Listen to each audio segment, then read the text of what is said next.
Welcome back. Riverside Homestead Life here. Do you guys think that we're living in uncertain times right now? Are things getting worse? Are things getting unpredictable? If you're like me, you've been prepping for a while now, trying to make sure that you have everything that your family's gonna need in that time of crisis. But I wanna make sure you guys haven't forgot this one major aspect. And I wanna bring you guys awareness so that you've got time to go out and get this to add to your prepping items. And if you guys haven't started prepping yet, I will leave at the end of this video in the description below my top 20 items to prep now, in case you're wanting to get going on prepping and start getting your supplies in case of an emergency, which is looking a little bit more imminent every day. And this item and aspect I'm about to share with you is super important to have prepared. This important item could be one of the most important items that you need, but you don't need.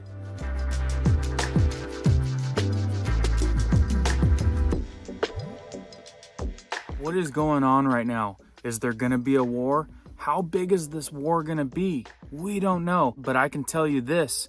If it gets big, it's gonna get bad. I would not doubt, because of plausible deniability, that our country could see a major power outage.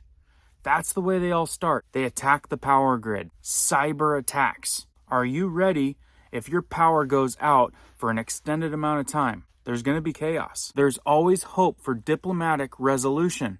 But as everyone knows, that may just not be in the cards. And like I said, this day and age, if somebody's out to get something that they want and aren't willing to be realistic, things could get very, very messy. World war would not be good this day and age. So let's get ready. Before we get into this major item that you need to have, know that at the end of this video, I'm gonna give you an extra safe practice bonus that you need to know. This safe practice bonus are very important rules to know when dealing with this aspect. Now, I have almost everything that I can think of that I would need for prepping for a decent amount of time. My pile and surplus is getting so big that I can't keep up with making shelves for all my supplies, which is a good problem.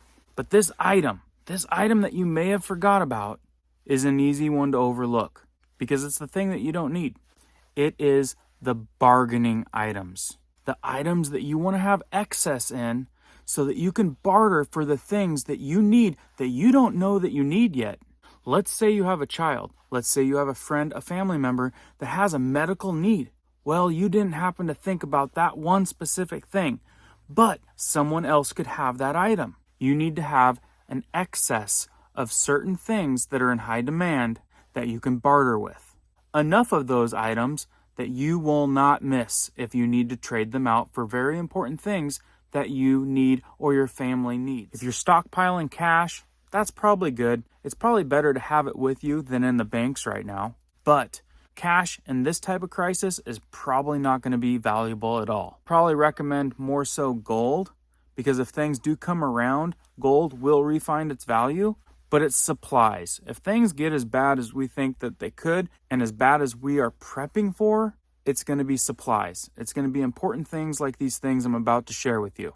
Now, I could go into a lot of detail of what's going on, why you need to prep, because this is going on and that's going on, and all the reports say that this is going to happen. Be prepared for that. But I imagine you guys are already watching all that, so let's dive right into this list of ideas. I want to bring awareness to you. I want to give you a quick reference list just to get the wheels turning. You can extract some of these items, or you can use these items to help you brainstorm your list that's going to work for you. Again, these are items that you're going to stockpile in like a bucket, a 5-gallon bucket. Fill it up with these items so that you have excess of something that you can offer to somebody to get what you need that you may have overlooked. Let's get into this list. Medical supplies, extra medical supplies that you won't need but you can trade out, such as oral gel, ibuprofen, Tylenol, aspirin. You can go to the dollar store and buy tons of bottles of these for $1. $50, you could fill up an entire bucket of those meds. Those are things that people will run out of and will need to deal with their problems. Another one is addiction products, cigarettes, alcohol. You stock up on those things, people are going to want them. People are going to trade you things for them. Sleep aid pills, tea. People are going to be having a problem sleeping. And if they know that you have something to help them sleep through a night with everything that's going on, that might be another good bargaining chip. Children meds and children flu and cold medicine, rated for children. Another thing that you can get at the dollar store. A lot of people have children and they're going to be needing things for their children when they get sick. Bandages, tourniquets, first aid supplies. Excess of that stuff is always a good staple to have extra of. You could fill up a bucket of hand warmers. You could go to Costco and buy a whole bunch of hand warmers. Those things are going to be gold. Eyeglasses. You can go to the dollar store. You can go many places to get a bunch of pair of eyeglasses. Those are things that are going to get broken, lost, and needed, and probably not available. Hygiene products. Extra hygiene products is another one on this list. Feminine products. What someone won't do for some good feminine products when there are none left. Tools. Have an excess of basic tools. You can pick these up at yard sales, rummage sales, secondhand stores for dollars, pennies almost. Most people in population do not have a lot of tools, and people are going to need tools to do things that they've probably never done before. Sources of caffeine, such as coffee. Coffee is another major tradable item. Coffee is a fantastic thing to stockpile more than you need because people will barter you for it. Excess in salt, sugar, and baking soda.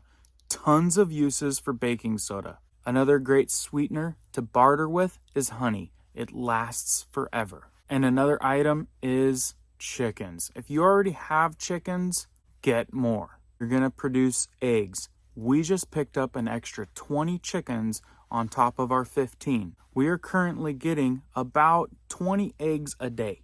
In the winter, come summer, think about how many eggs we have to barter with. Duct tape. Always a ton of uses for duct tape, and you can fill up a 5-gallon bucket full of duct tape, and duct tape is super tradable. Fishing and hunting supplies. People are going to need to be gathering their own food, whether it's fish or game animals. If you're like me, it's on my list this week to go buy a ton of fishing hooks and fishing line. You can put a lot of fishing supplies in a 5-gallon bucket and use that as a bartering tool. These things are going to go up in cost anyway, and I know that I will use these things in the long term, whether we have a crisis or not. And that brings me to the point, think about things that you could use personally. Think about things that you use daily or yearly that if you bought excess of, you would use up eventually, and buying them now would actually save you money. Good example with me is the fishing supplies, the hunting supplies. I will use that stuff. Ammunition, I will use that stuff. And buying it now in bulk, I will save money. Bartering items. Like I said, you don't know exactly what you're going to need when SHTF happens. Something may happen to you, something may happen to a family member, your child, that you overlooked or you didn't expect, and you need something immediately. You're going to need to be able to part with something or have a good trade item to barter. Having preparations of bartering items is key and fundamental. And now for the bonus. 5 tips to safe bartering. Number 1, keep your stash and location a complete secret. Number 2, keep a very low profile. Number 3, try to change up what you're offering. Maybe have a couple different things that you stockpile. Number 4, when you're bartering items and dealing with people, try to pick a different location every single time. And number 1, don't ever flaunt what you have, your wealth, how well you're stocked up. Don't ever flaunt it. You don't want people to know that you have a bunch of stuff that somebody in a crisis may need. Remember, even good people in a crisis situation are going to do extreme things when they are in an extreme situation. Think about yourself. Let's say you have a child. Your child is either freezing to death or has an ailment where your child might die. What are you going to do to help your child? Just about anything. You have a brother, a sister, a family member. They're not going to make it if you don't get such and such. When the stakes are raised, you may be forced to do things that you don't want to do. So remember, be very precautious.